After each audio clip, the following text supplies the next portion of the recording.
നമസ്കാരം, എല്ലാ കുട്ടികൾക്കും ഗിരീഷ് സാറാണ്. ആദ്യം വരുന്ന ഫിസിക്സിന്റെ പ്രാക്ടിക്കൽസിൽ ഒന്നാണ് വെർനിയർ കാലിപ്പസ്. പല കുട്ടികൾക്കും നല്ലപോലെ ചെയ്യാൻ അറിയാം, ചിലർക്ക് നല്ലപോലെ ചെയ്യാൻ അറിയത്തില്ല. പക്ഷെ ചില കാര്യങ്ങൾ നമ്മൾ ചെയ്തില്ലെങ്കിൽ മാർക്കങ്ങ് പോയിക്കൊണ്ടേയിരിക്കും. അത് ശ്രദ്ധിച്ച് ചെയ്യുന്ന കുട്ടികളാണെങ്കിൽ അത് നമുക്ക് ഈസി ആയിട്ട് നമുക്ക് അറിയാം. നമ്മൾ പരീക്ഷ കഴിഞ്ഞിട്ട് ഇറങ്ങുമ്പോഴേ പല കുട്ടികളും പറഞ്ഞു, അയ്യോ ഞാനത് എഴുതിയില്ല, എനിക്ക് മാർക്ക് പോയി. ഇത് പറ്റാതിരിക്കാനാണ് ഈ വീഡിയോ. മാക്സിമം ഷെയർ ചെയ്യുക. നമ്മുടെ ഡിസ്ക്രിപ്ഷൻ എല്ലാ ഫിസിക്സ്, കെമിസ്ട്രി, മാത്സിൻ്റെയും പ്രാക്ടിക്കൽസിൻ്റെ കിടപ്പുണ്ട്. അടിപൊളിയായിട്ട് കണ്ടുപിടിക്കുക, വളരെ ഈസി ആയിട്ട് കണ്ടുപിടിക്കാം.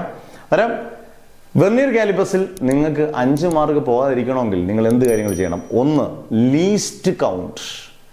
ലീസ്റ്റ് കൗണ്ട് നമ്മൾ കൃത്യമായിട്ട് എത്രയാണ് number of vernier scale division, total number of vernier scale division, magnitude of 1 main scale division, least കൊണ്ട് കണ്ടുപിടിക്കുന്ന രീതി. എന്നിട്ട് ലീസ്റ്റ് കൊണ്ട് എത്ര?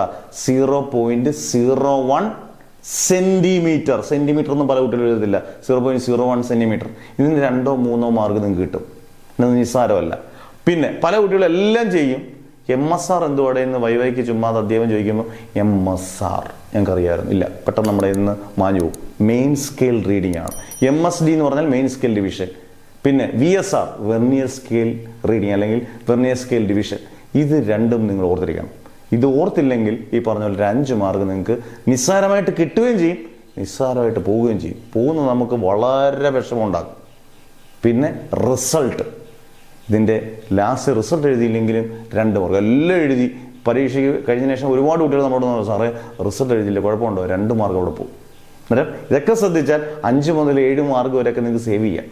അന്നേരം ഇതൊന്നും മറക്കാതെ വേണം നിങ്ങൾ പ്രാക്ടിക്കൽസ് ചെയ്യാൻ. നല്ല കോൺഫിഡൻസ് ആയിട്ട് ചെയ്യുക. പ്രാക്ടിക്കൽസിൻ്റെ വീഡിയോസ് താഴെ കിടപ്പുണ്ട്, കണ്ടു പഠിച്ചോളുക. നല്ല മാർക്ക് കിട്ടട്ടെ പ്രാക്ടിക്കൽസ് എന്ന് പ്രാർത്ഥിച്ചുകൊണ്ട് നിർത്തുന്നു. Never ever give up.